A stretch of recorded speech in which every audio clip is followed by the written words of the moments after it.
everyone, and welcome back to SGTV. I am Ben. This is Ben. This is Jen. We're back in the studio once again.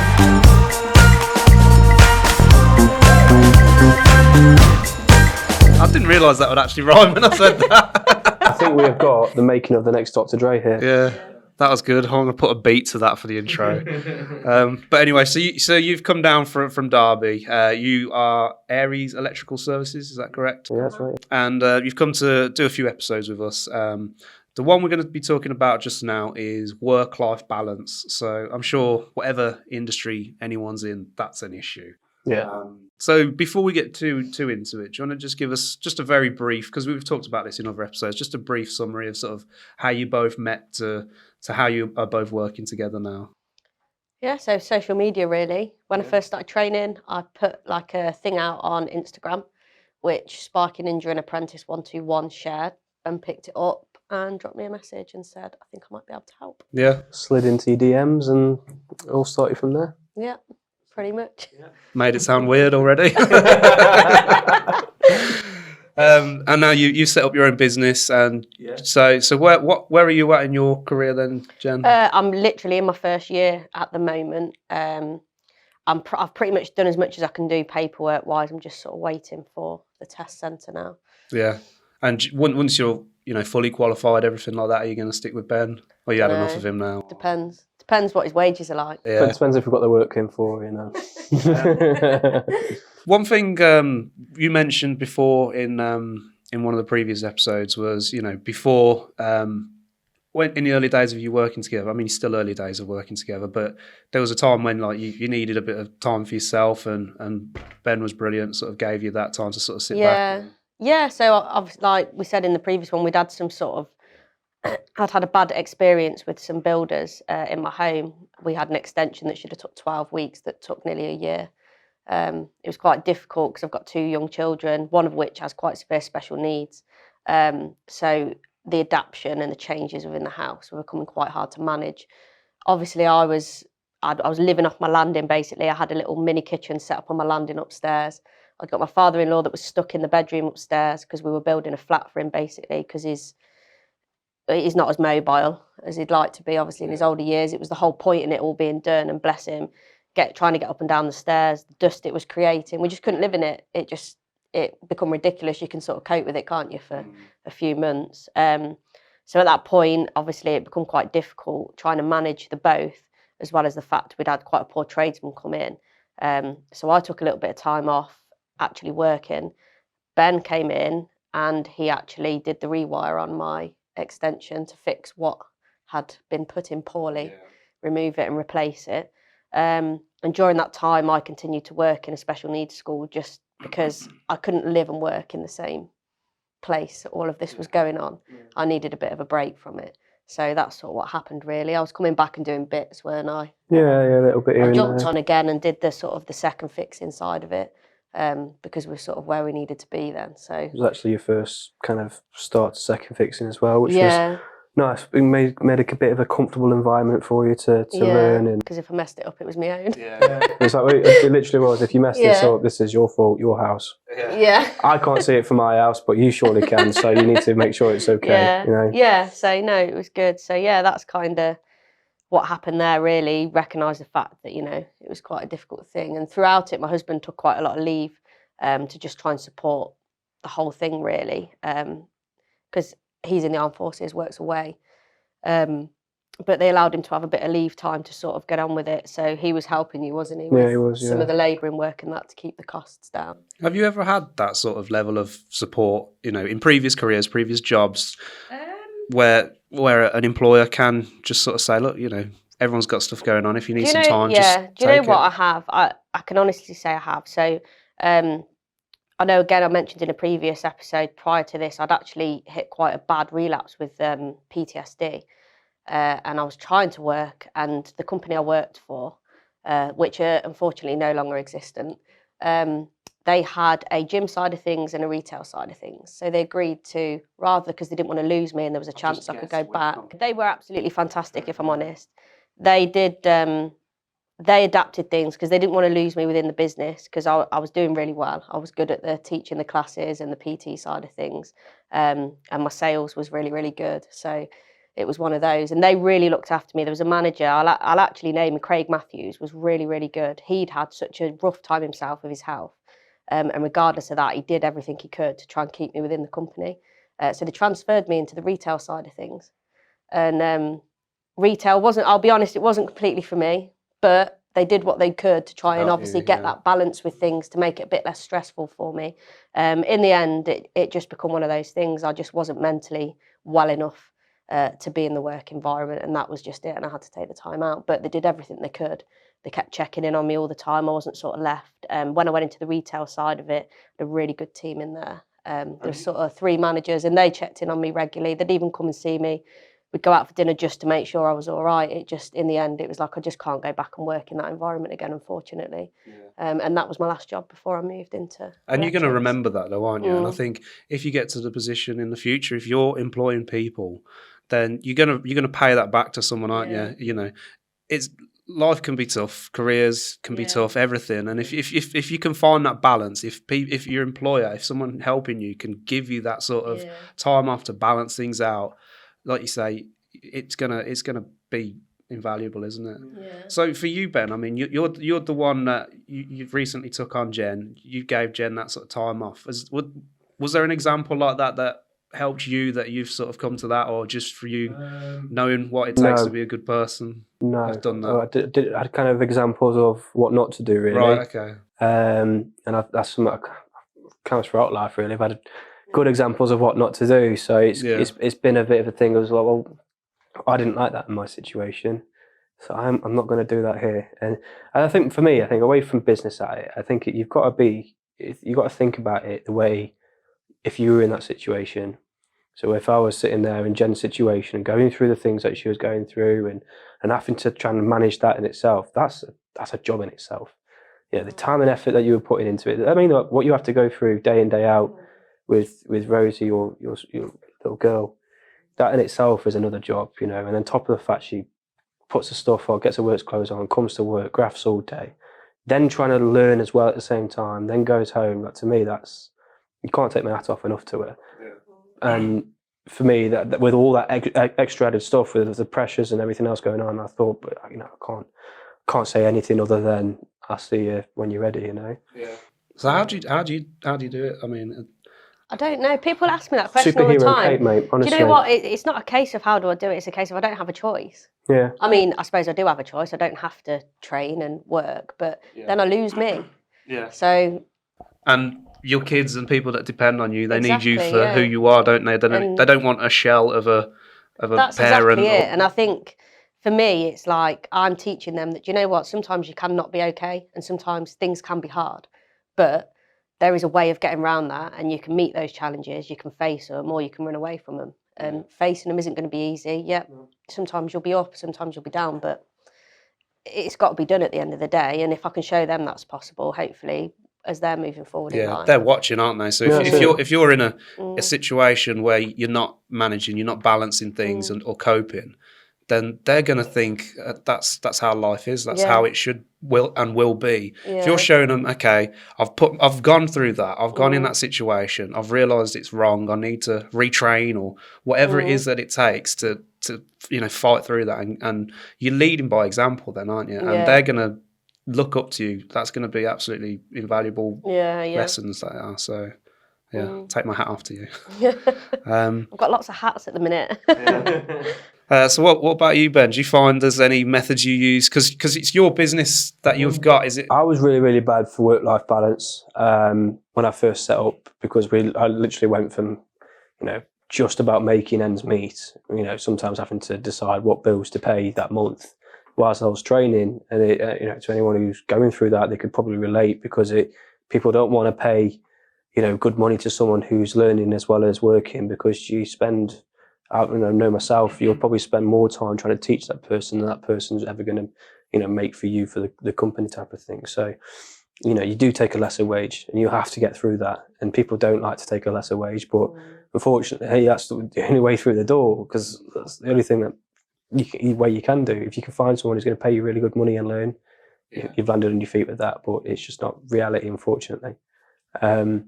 So for me, as soon as I set up the company up, and we were kind of bouncing from foreigner jobs, kind of, foreigners as in like doing work outside of my subcontracting role that I was doing before. And once I got enough work coming in at the weekends where I was always working, I was working probably about 100 hours a week, including my old job and that's a long week, that is. Yeah, well, you can imagine I've got a little boy at home and a partner as well who also has, some her own mental health issues that she goes through and stuff. And so I wasn't being a supportive parent, I wasn't being a supportive partner, but they were very understanding and very, very supportive, because they understood that's what I needed to do to get us to where we are now, where I can work 4 or 5 days a week, have the weekends off whenever they want. If they want to go out, we can go and do that, because we've worked so hard as a family unit to get us to that point. It's not how everyone wants to do it. That was the way that I decided I did it. But now I work my hours I want to work, and then I come home and I try to put my phone down. My partner's probably going to watch this and think he never puts his phone down. Yeah, scrolling through Instagram. Yeah. Well, you do, but the thing is, because I'm so big into like looking at what other people are doing and always trying to learn what the next good thing we can do is, I am always scrolling for people's Instagrams, and I'm always looking at these Instagram sparks and YouTube sparks or whatever, because I've learned a lot just off watching them little tricks of the trade. But it's not a waste of time then, is it? I think a lot of people sit there just scrolling, not even realise they're doing it. I do that, I ain't gonna be hypocritical about it. I do sit there and scroll through mindless social media sometimes when you just want to have a break away from yourself as well as everyone else. But I'm always. My business is run from my phone, really. Quoting from it, invoicing, and everything else. And it sounds like for both of you, having understanding partners, family, friends around you has been the big one, because they can see, okay, to get out of this rut, you've got to go through a bit more, but then you're going to come out of it. Oh yeah, massively. She was the one that pushed me to go and get a trade and work for something that she knew that I would enjoy, and I'd already spoke to her about before. So she was the one who pushed me to do that. She's the one that's been supporting me. If you the saying is right, behind every good man is a greater woman. That's couldn't be more true. Yeah, 100%. Yeah. Jen definitely agrees with that. I wouldn't have done what I've done without my partner. She really did push us forwards, and now she gets the benefit. Yeah. Now we can treat her and go do the things we want to do and enjoy life a little now. Do you think with lockdown, COVID, all of that, it changed the way, I wouldn't say necessarily from my point of view, trades, but I think in office staff, that kind of thing, it's changed the way they work, because it's introduced flexible hours, working from home, all sorts of flexibility to make life a bit easier. Do you think there has been any kind of reflection into any kind of knock-on effect into trades, where obviously you can't work from home, a plasterer's not going to sit there at his kitchen table, think, I'm working from home today. But do you think that it's sort of given you the mentality to think, right, I do need to sort of take more time for this or that, or for family or for myself? I think for me personally, we got so busy over lockdown because of the amount of people that were having work done, and I think anybody in the trades will say the same. I literally couldn't breathe with the amount of work that was coming through. It's settled a bit now, and it's more manageable now. But at the time, I had a lot more people working for me. I had a PA working for me, just to try and manage the workload, because you don't want to say no, because you feel like the first time you say no, that's where all the work disappears. And you can't, like now, like I'll pick what jobs I want to do. Some jobs we say we can't do, but I'll recommend them to friends. I've got obviously the lads that actually trained me within the company I used to work for. That they've set up a company between themselves who are doing really well, and they're really good lads, and any work that I can't get around to, or sometimes even feel out of depth, because I think that's important to understand where knowing your limits, strengths and weaknesses lie, so especially when I first set up, so I hadn't done a lot in like heating systems, for example. I'd touched on it and I know my way around them, but it's not right for me to charge someone a rate of charge someone money to do a job that I'm practically going to be learning as I'm working, type of thing. So for me, it was important to make sure I don't stress myself out with those jobs, push them to the people that can do it, and hopefully, you're helping your friends out. Do you find they do the same for you? Sometimes, to be fair, they can't say no to anybody, so I've not had any pushbacks from them. But they're good friends, and I know for a while if they've ever got anything in and they're struggling, they've already said, because we're doing a lot of work at the minute down south where we're working away, and unfortunately for yourself, Jen, you can't get onto those jobs because it is working away 4 days a week and with your family, at home. It's not fair or right really for you to be. It's not only that, like there is respite care available for my youngest and things like that, but they've already got the dad working away from home. Yeah. So I did go and do a couple of weeks, and I enjoyed it, and I can do it now and again, and it's sort of nice. But I tend to do it when he's on a leave period, and it works like that. But then we sort of miss out on that time. So realistically, even if I could, I just don't think I'd want to. Well, that's what I've been arranging with the lads I'm on about. Speaking to Mark, my friend, who said, well, if you've got any work going on at home, because we've got jobs kind of both local and away that are running around and stuff, he'll just jump on and help train you. And I know he's a good lad, and he'll help through the training you. I mean, he helped train me. So, it sounds like you got a good deal here with Ben. Yeah. I think it's really important though to focus on your training. Yeah. And I really, really will. I mean, sometimes you go to work and you've just got to get the job done because the time frame and the schedule and obviously the money and the situation, you've got to be very mindful of all that as you're kind of focusing on making sure you're knowing what you're doing. But I do try and take a step back and go, are you understanding what we're doing? Yeah. Tell me what we're doing now and explain to me what it is that we're doing and why we're doing it. And to be honest with you, you really don't give enough credit to yourself because you do pick up a lot more than what you think because you'll just do it naturally because it becomes muscle memory after you've done it a few times. Yeah. I think as well, though, certain jobs, like you've said to me, we're going to do this. I'd only normally put this on it, but I'm going to allow an extra day. And if we get it done in the quicker time, bonus. If we don't, it doesn't matter, but at least I can spend the time here. So he sort of accounts for it when he's quoting the jobs as well. If he knows it's something I've never done or anything like that. Okay, you've got to be. It's an awkward one because you've got to be mindful that you're not going to overcharge the customer because it isn't fair on the customer, for the end user. To be paying more to allow someone to learn, but then for me as well, it was you're employing me to do a job. I'm going to price in for what I think is going to take the time to do it, but I think that's also important for me to price in for Jen to learn on the job because when at the end of the day, that's what you're there. You're not just as a electrician's mate. You're an improver. You're constantly trying to improve what it is you're doing, so you need that time to learn, and I think that's invaluable. I don't think you when you're pricing things like that, I suppose your price is relative as well to your business. You might think if you're overcharging because you're allowing time for Jen, you might find compared to a bigger company that have got more staff, it's probably not too dissimilar. Yeah. As long as they're getting a service that they're happy with and safe at the end of the day, then it works for everyone, isn't it? That's how it works. I think that's the most important thing. Really. At the end of the day, as long as your work's to regulation, it's safe.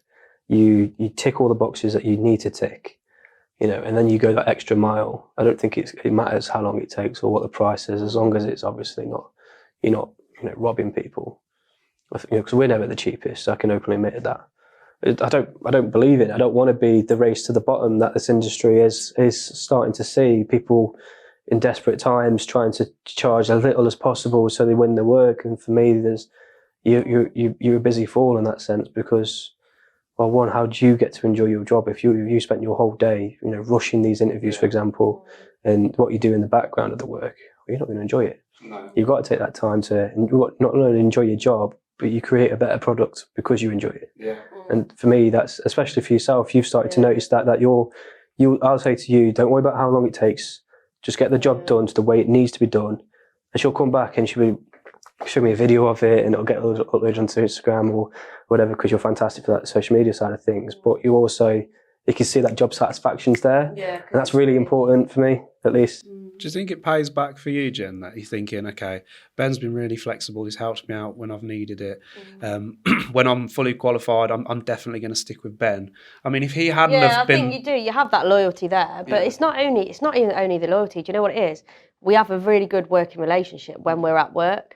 So why would I try and go and work somewhere else when you like where you work? If I didn't like it, then you leave. It's different, isn't it? So I think there's that as well. It's kind of, you don't you don't stop eating jam sandwiches just for no reason. If you like jam sandwiches, I love a keep jam eating them, aren't you? sandwich. I love a jam I sandwich. get called a child, but I love a jam Triangles sandwich. or squares? Though? Triangles. Yeah, definitely triangles. Well, I've got one of them happy face cutters, so Yeah, but no, that's what I mean. You're not just gonna change the food that you like just because for no reason. Yeah. But let's say though you've gone to work for Ben or someone else. They were a bit more cold and been like, I don't care what you've got going on at home. This is the job; it needs doing. Do you think you're not going to reward that loyalty, are you? No, probably not really. I think I can tell you're quite determined and you'd be doing it anyway. But I think if I needed it, it depends. If the benefits outweighed, so if I was going to get something from that in my career and that was going to push me forward, I can grim and bear things. I can grim and bear. I've been doing it for a little while with one of the sites that we've been on with certain individuals that perhaps don't treat me, they just don't treat anybody in the way that they should treat them, to be honest. And we've both suffered a little bit from it. But do you know what? We know the customer themselves are really happy with the work that we're doing and they're happy with us as people. And they like the fact that we keep them informed and they come directly to us rather than going through the builders and things like that. So that just shows that sometimes you have got to do that because what we reap from it at the end is that satisfaction that they're happy with us. And that's what matters. And that's where the difference between clients, I think the job you're referring to as well, the client had actually turned around and said, she really, really appreciates the amount of effort we've gone for this. She's really glad that she's used us and stuff. Yeah. And it's nice to kind of have that little bit of feedback. But also she was like, well, we really once the job's done, we love hosting people. We're going to have a barbecue. Please bring your partners. Yeah. I'm there. I'll be there. I'm coming. Yeah. Oh, yeah, no, you've invited. Your name's Ben anyway, so you've technically got an invite anyway. Yeah. But yeah, no. I'm good at eating barbecue, so I'll be there. Yeah. That's one thing I am not short of. I've got experience, man, with that. Yeah. Do you think that other employers, other companies are sort of adopting the same sort of mentality you both got? I hope so.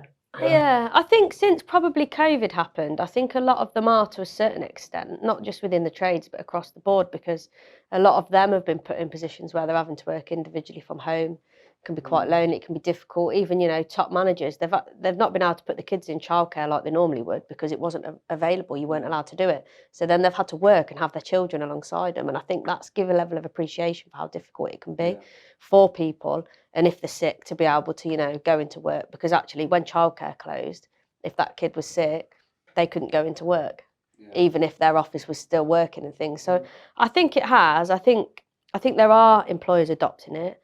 But I do think at the same time it is difficult for them because there's business needs. Yeah, business is doing. But I think, like you say, they've experienced that themselves of what they need. And I genuinely do think that it's one of the positives to come out of COVID and that whole thing, that people are just they're seeing that there's more to it. A happy employees they're gonna work better. They're gonna stick around and Definitely. So. But yeah, I want to thank you both for coming on. It's been a pleasure having you here. Yeah. No problem at all. Thanks for having us. So, as I said before, we've got more episodes featuring Ben, Jen and Ben. I like that. He's like the ring of that. I know, yeah. So, as always, please make sure you like, subscribe, hit the notification button below, and you'll see more from us on the channel. Thank you.